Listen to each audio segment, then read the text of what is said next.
क्या हाल चाल, कैसे हैं आप सभी? बहुत अच्छे से आप सभी एनएससीजेएस का प्रिपरेशन कर रहे होंगे और अब ज़्यादा दिन बचे नहीं है एनएससीजेएस के, ऐसा आप सभी को पता है। तो आज की क्लास में, आज के हम इस वीडियो में सिर्फ ये देखेंगे कि लास्ट के जो हमारे पास कुछ ये डेज बचे हैं, इन डेज में स्पेशली केमिस्ट्री पे कैसे फोकस करना है, हम क्या करें जिससे कि हम केमिस्ट्री में ज़्यादा अच्छा स्कोर कर पाएँ। ठीक है, कौन कौन से ऐसे टॉपिक हैं या कौन कौन से ऐसे स्टेप्स हैं जिनको फॉलो करके हम केमिस्ट्री को एक्सेल कर सकते हैं।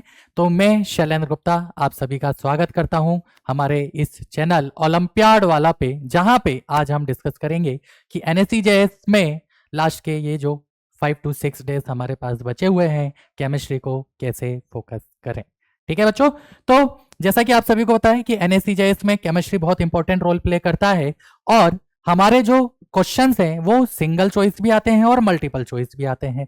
ठीक है, सबसे पहले अपन बात करें कि कौन कौन से ऐसे टॉपिक्स हैं जिनको हम अगर ध्यान दें तो हम बहुत ही अच्छा स्कोर कर सकते हैं एनएससीजेएस के अंदर। तो अगर मैं बात करूं तो हम केमिस्ट्री को 3 पार्ट में डिवाइड करते हैं, ऐसा आप सभी जानते हैं, पीसी, आईओसी एंड ओसी। ठीक है, और अगर आप लोगों ने थोड़ा सा अच्छे से स्टडी किया है तो एनएससीजेएस के अंदर सबसे ज्यादा वेटेज जो है वो फिजिकल केमिस्ट्री का होता है। यानी अगर हम फिजिकल केमिस्ट्री पे फोकस करेंगे और थोड़ा सा उसको ध्यान दे लेंगे तो हम बहुत अच्छा स्कोर कर सकते हैं। क्यों? क्योंकि जब आप प्रीवियस ईयर के क्वेश्चंस उठाओगे या प्रीवियस ईयर का एनालिसिस देखोगे तो सबसे ज्यादा वेटेज या सबसे ज्यादा क्वेश्चंस जो आ रहे हैं वो किस पे आ रहे हैं बेटा? फिजिकल केमिस्ट्री के अंदर आ रहे हैं। अब बात आती है कि सर फिजिकल केमिस्ट्री भी तो बहुत बड़ा है, क्या करें, कैसे फोकस करें? तो पहली चीज, सबसे पहली चीज कि हम जो अभी लास्ट के 5 डेज में पढ़ रहे हैं, हमें कुछ नया नहीं पढ़ना है। नया इन द सेंस कि हम ये ना करें कि हम एक्स वाई जेड मटेरियल उठा ले और उसके क्वेश्चन सोल्व करना स्टार्ट कर दें। नहीं, हमें फोकस करना है सिर्फ और सिर्फ पॉइंट नंबर 1, थ्योरी पे। यानी अगर हम अच्छे से थ्योरी रिवाइज करें जो कि अभी तक हमने पढ़ा हुआ है तो हमारा चांस ज्यादा हो जाएगा, क्वेश्चंस को सोल्व करने की प्रैक्टिस बढ़ जाएगी। तो पहली चीज हमें थ्योरी पे फोकस करना है। कौन कौन से चैप्टर हैं ये भी मैं आऊंगा आगे, है ना, लेकिन पहले हम देख लें कि करना क्या है। तो सबसे पहले तो हमें थ्योरी पे थोड़ा फोकस करना है, चाहे वो फिजिकल केमिस्ट्री हो, चाहे आईओसी हो, चाहे वो ओसी हो। उसके बाद सेकंड पॉइंट जिस पे हमें सबसे ज्यादा ध्यान देना है, नो डाउट आप लोग इस पॉइंट को ऑलरेडी पहले भी यूज कर चुके होंगे, है ना, वो है हमारे PYQs। ठीक है, प्रीवियस ईयर में आए हुए क्वेश्चंस, इनको हमें फोकस करना है। एक एक क्वेश्चन को, मतलब हमें वो सारे क्वेश्चन दोबारा से सोल्व करने हैं। एक एक क्वेश्चन को अच्छे से सोल्व करके, मान लो कोई क्वेश्चन अगर हमसे नहीं बन रहा है, ठीक है, तो उसको देखना है, उसके सॉल्यूशन को समझना है। हमें क्या फोकस करना है? हमें दूसरा फोकस करना है किस पे? पीवाईक्यूज में। नो डाउट आप पीवाईक्यूज पहले कर चुके हैं, ठीक है, पीवाईक्यूज आपने पहले अटेम्प्ट किए होंगे और बहुत अच्छे से अटेम्प्ट किए होंगे। लेकिन अभी ये जो लास्ट के 5 to 6 डेज हैं बच्चों, इनमें उन पीवाईक्यूज क्वेश्चन को जरूर अटेम्प्ट करना है, देखना है जिनमें आप पहले गलती किए थे या पहले आप अटके थे। ठीक है, उनका प्रॉपर एनालिसिस करना है, दोबारा देखना है। मान लो वो टॉपिक अगर आपका वीक रह गया है तो उसकी थ्योरी को दोबारा पढ़ना है। तो सबसे इंपॉर्टेंट पॉइंट क्या है? हम पीवाईक्यूज पे फोकस करें। पहला है थ्योरी। हर चैप्टर की थ्योरी हमें अच्छे से क्लियर होनी चाहिए, क्योंकि किस लाइन पे कब कैसे क्वेश्चन बन जाएगा आप नहीं सोच सकते, इसलिए हमें थ्योरी के एक एक पॉइंट क्लियर होने चाहिए। दूसरा, फिर बोल रहा हूं पीवाईक्यूज, क्योंकि पीवाईक्यूज से आपको समझ में आएगा अच्छा कि ये भी एक ऐसा कंसेप्ट था जो कि मुझे आना चाहिए था, या हो सकता है कि जब आप पीवाईक्यूज कर रहे हो तो आपको लगे कि अच्छा मैं इस तरह से तो क्वेश्चन को सोच ही नहीं पा रहा था। तो हमें पीवाईक्यूज पे फोकस करना है। ठीक है, तो ये 2 पॉइंट है केमिस्ट्री के अंदर, क्योंकि थ्योरी बहुत इंपॉर्टेंट रोल प्ले करती है। आपको पता है कि यहां पर स्पेशली अगर हम बात करें आईओसी एंड ओसी की, तो यहां पे थ्योरी ज्यादा आप लोगों को क्लियर होनी चाहिए compare to question solving practice. लेकिन फिजिकल केमिस्ट्री की अगर हम बात करें बच्चों, तो फिजिकल केमिस्ट्री में थ्योरी के साथ साथ हमें न्यूमेरिकल्स भी अटेम्प्ट करने पड़ते हैं। तो इसके लिए मैंने आपको क्या बोला कि आप पीवाईक्यूज करो, कोई नए न्यूमेरिकल्स नहीं सोल्व करो। प्लस सबसे इंपॉर्टेंट, देखो क्या होता है थ्योरी पढ़ने से, मैं क्यों बोल रहा हूं बेटा थ्योरी पढ़ने के लिए, आपने देखा होगा कि मोर देन 1 करेक्ट ऑप्शंस भी आते हैं। और जब हमने यहाँ वर्कशॉप ली, कंडक्ट करी थी फिजिक्स वाला के अंदर कोटा सेंटर पे, तो ज्यादातर बच्चे जो गड़बड़ कर रहे थे वो मोर देन 1 करेक्ट ऑप्शन वाले क्वेश्चंस में गड़बड़ कर रहे थे। उसका रीजन क्या होता है बेटा? आप लोगों को लगता है कि हमें सब आता है, सब आता है, लेकिन जब मोर देन 1 करेक्ट क्वेश्चंस आते हैं तो अगर आपका थ्योरी पार्ट स्ट्रांग नहीं है, थ्योरी पार्ट क्लियर नहीं है, तो आप डेफिनेटली उसमें गड़बड़ करोगे। क्यों? क्योंकि मान लो 3 ऑप्शन करेक्ट है, आप 2 ही टिक करके आ रहे हो। ठीक है, या हो सकता है कि आंसर दो ही, आपको तीसरा ऑप्शन भी करेक्ट लग रहा है और आप उसे टिक करिए आए, तो वहां पे आपके फंसने के चांसेस ज्यादा होते हैं। तो उसको मोर देन वन करेक्ट वाले क्वेश्चंस को अटेम्प्ट करने के लिए बच्चों आपका थ्योरी बहुत स्ट्रांग होना चाहिए। अगर आपका थ्योरी पार्ट क्लियर है तो आप more than one correct questions को बहुत अच्छे से, जिनके एक से ज्यादा करेक्ट आंसर है, ठीक है, more than one correct answer possible, ऐसे क्वेश्चंस को आप तभी बहुत अच्छे से अटेम्प्ट कर पाओगे। और पीवाईक्यूज के साथ साथ तीसरा पॉइंट जो मैं आपको बोलूं, अगर आपको मिल जाए, आपके पास मटेरियल है, तो जो मोर देन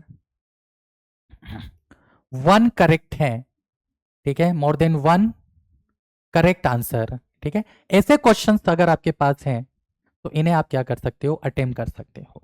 अब बात आती है सर ये 3 पॉइंट तो क्लियर है लेकिन केमिस्ट्री तो बहुत बड़ा है, अगर हम इन तीनों पॉइंट पे जाएंगे तो हम तो सिलेबस लास्ट के टाइम में कंप्लीट ही नहीं कर पाएंगे।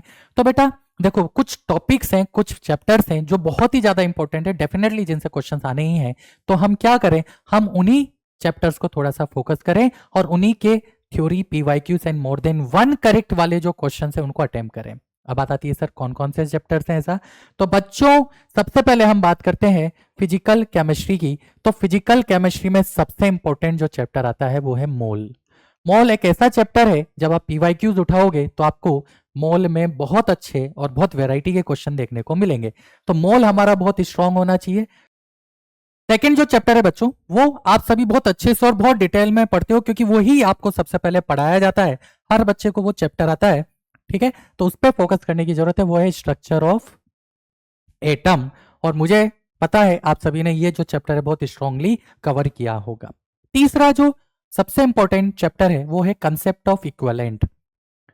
इक्विवेलेंट का कंसेप्ट हमें क्लियर होना चाहिए, ठीक है। इक्विवेलेंट के कंसेप्ट में चाहे आप रेडॉक्स की बात करो, चाहे आप रेडॉक्स रिएक्शन चैप्टर देखो, चाहे आप आयनिक, आयनिक के अंदर हमारा क्या आता है, पीएच कैलकुलेशन आता है, पीएच कैलकुलेशन आता है।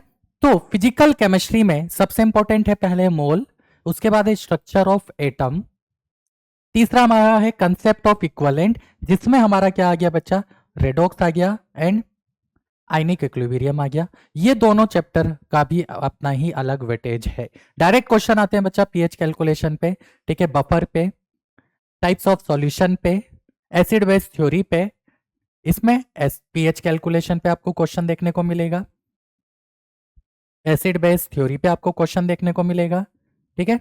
उसके अलावा बफर सॉल्यूशन में आपको क्वेश्चन देखने को मिलेगा एंड अगर हम सबसे इंपॉर्टेंट बात करें तो टाइट्रेशन पे आपको क्वेश्चन देखने को मिलेगा। तो फिजिकल केमिस्ट्री में अगर हम ये 4 से 5 चैप्टर को अच्छे से स्ट्रॉन्ग कर लेंगे तो हम काफी अच्छे लेवल पे पहुंच सकते हैं, काफी अच्छा स्कोर कर सकते हैं NSE-JS के अंदर, स्पेशली फॉर फिजिकल केमिस्ट्री। अब अगर हम बात करें इनऑर्गेनिक केमिस्ट्री की, तो इनऑर्गेनिक केमिस्ट्री में बच्चा सबसे इंपॉर्टेंट है पीरियोडिक टेबल एंड सेकंड है हमारा केमिकल बॉन्डिंग। आप क्या करो, इनकी थ्योरी को बहुत अच्छे से रिवाइज करो। ये IOC है, जितना आप थ्योरी रिवाइज करोगे उतना आपके लिए अच्छा रहेगा। तो periodic table and chemical bonding को बहुत अच्छे से आप लोगों को रिवाइज करना है, ठीक है बच्चों। तो आईओसी में आपको मेन फोकस करना है पीरियोडिक टेबल की थ्योरी एंड केमिकल बॉन्डिंग की थ्योरी पे। और अगर हम बात करें अब ऑर्गेनिक केमिस्ट्री, तो ऑर्गेनिक केमिस्ट्री में तो आप सभी जानते हैं कि IUPAC, ठीक है, कार्बन एंड इट्स कंपाउंड, वही एक ऐसा चैप्टर है जिसपे अगर हम अच्छे से फोकस कर लेंगे, ठीक है, तो हमारा काम बन जाएगा। IUPAC हो गया, ठीक है, एंड GOC हो गया, यही 2 चैप्टर है। शॉर्ट में अगर हम बात करें तो कार्बन एंड इट्स कंपाउंड से रिलेटेड जितना भी थ्योरी पार्ट है उसको हम स्ट्रॉन्ग कर लें तो हमारा ऑर्गेनिक केमिस्ट्री के काफी हद तक बच्चों क्वेश्चन क्या हो जाएंगे, बन जाएंगे। तो फिर बोल रहा हूं बच्चों, इन लास्ट के डेज में आपको स्पेशली फोकस करना है थ्योरी पे, दूसरा फोकस करना है आपको PYQs पे। इन्हीं चैप्टर के अगर आप करोगे, इन्हीं चैप्टर के क्वेश्चंस पे अगर आप फोकस करोगे बच्चों तो बहुत अच्छा स्कोर कर पाओगे NSE-JS में। तो मेरे हिसाब से इतना ही फोकस करो, ज्यादा इधर उधर जाने की जरूरत नहीं है, ज्यादा कोई मटेरियल सोल्व करने की जरूरत नहीं है, ठीक है, कोई अदर चैप्टर्स पे ज्यादा फोकस करने की जरूरत नहीं है। ऐसा हमारे पास अब टाइम नहीं बचा कि मान लो कोई चैप्टर हमें नहीं आता तो अब हम उसे दोबारा पढ़ के स्ट्रॉन्ग करें। अभी हमें सिर्फ वहीं पे फोकस करना है जो हमें आता है, जो हमारी स्ट्रेंथ है उससे पे हमें खेलना है, ठीक है बच्चों। तो मेरा मानना है आप सभी बहुत अच्छे से केमिस्ट्री का पेपर फोड़ के आने वाले हैं और मैं आशा करता हूं कि आप सभी बहुत अच्छा स्कोर करें, बहुत ही अच्छे से प्रैक्टिस करें और बहुत ही अच्छे से फोड़ के आए। तो मिलेंगे बच्चों अपन NSCJS एग्जाम के बाद पार्ट 2 के लिए। तब तक के लिए best of luck, all the best, bye bye, thank you, take care.